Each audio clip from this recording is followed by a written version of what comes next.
Hello, I'm Mark from Sutton Music Centre, and I'm going to talk today a little bit about rhythm and the way rhythm is used in music, and get you to understand a little bit how notes relate to each other.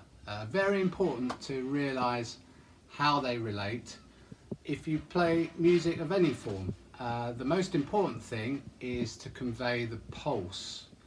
Now, when it comes to playing the pulse, some people will play it better than others, or just differently. That's fine.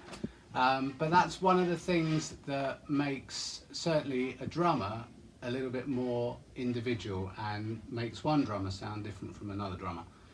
So there's a very famous tune that uses a very simple rhythm, one rhythm perhaps that you might learn in your first drum lesson, and it's sold millions and millions of copies, made some people lots of money. But as I say, it's a rhythm that you learn very early on in your drumming career. So let's have a listen to that and see if you recognise it.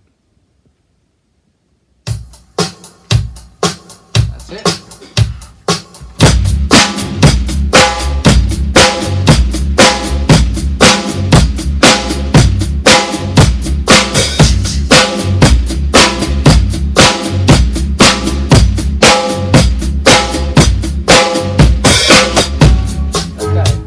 I'll stop it there before I start doing any moonwalk or anything like that.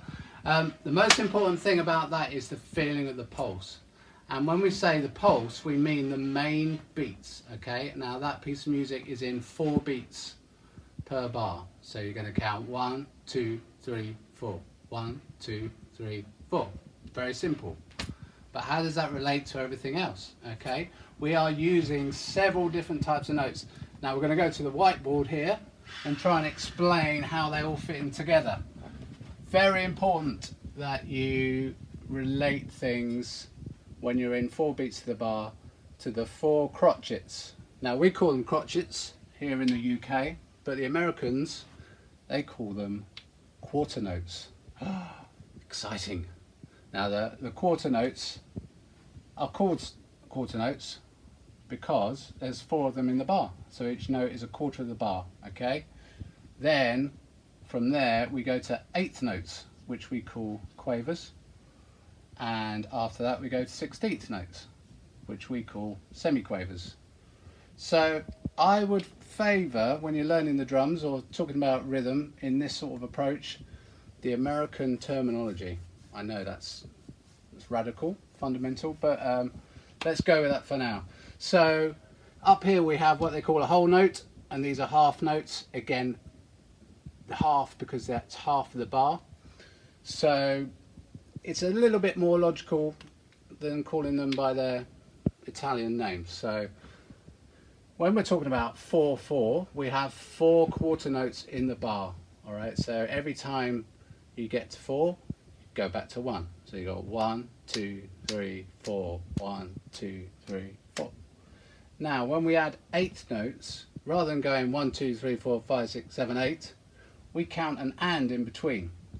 And the reason for that is quite simply it keeps the quarter note in the same place. So we go from 1, 2, 3, 4, 1, 2, 3, 4 to 1 and 2 and 3 and 4 and 1 and 2 and 3 and 4 and. Okay? Now you can see what's coming here. It's a bit of a tongue twister, but when we go to 16th notes, the quarter note stays in the same place. So the numbers are in the same place. And this one, we count 1 eander, 2 eander, 3 eander, 4 eander, 1 eander, 2 eander, 3 eander, 4 eander. So you're separating each quarter note by 4. Oh, I feel like I'm a mathematician. It's amazing. Okay, so let's run it one after the other. You get 1, 2, 3, 4. 1 and 2 and 3 and 4 and 1 eander, 2 eander, 3 eander, 4 eander. That's it. That's all you need to know. Well, maybe a little bit more than that. So very important that you try and grasp how these notes relate to each other. Think about the pulse. The pulse is the thing that makes music work, and how you divide that pulse is the combination of 8th notes, 16th notes, even 32nd notes, 64th notes. which incidentally doesn't necessarily mean 64th notes are really fast.